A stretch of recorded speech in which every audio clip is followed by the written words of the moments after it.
धातु के 3 घनों के किनारों की लंबाई 3 सेंटीमीटर, 4 सेंटीमीटर, 5 सेंटीमीटर है। तीनों घनों को पिघला करके एक नया घन बनाया गया है। तो नए घन के किनारे की लंबाई क्या होगा? सबसे पहले क्या लिखेंगे? हल। माना नए घन के किनारे की लंबाई, नए घन के किनारे की लंबाई बराबर a मान लेते हैं। कितना मान लिए? a मान लिए। यदि आप इसको फिगर से देखना चाहें तो इसका फिगर कुछ इस प्रकार बनेगा। ठीक है, ऐसा देखिएगा, ध्यान दीजिएगा। एक घन ये है, ये दूसरा घन है, ये तीसरा घन है, और इन सबको मिलाकर के एक बड़ा घन बना दिया गया, एक बड़ा घन बना दिया गया। ठीक है, इन सब को जोड़ दिया गया, ये तीसरे के बराबर कर दिया गया। इसकी भुजा की लंबाई 3 है। कितना है? 3 है। इसको A1 बराबर 3 कह दीजिए, A2 बराबर 4 कह दीजिए, और A3 बराबर 5 कह दीजिए, और ये A है।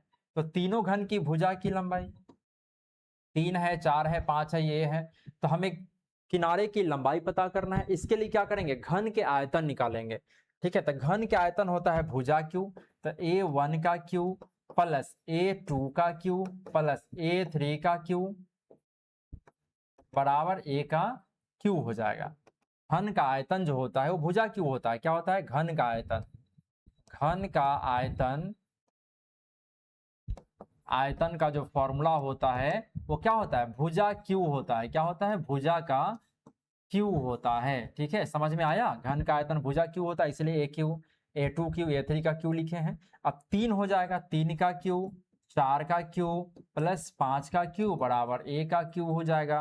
अब ये 3 का क्यू 9 हो जाएगा, 3 तिहाई 9, 27 हो जाएगा। कितना हो जाएगा?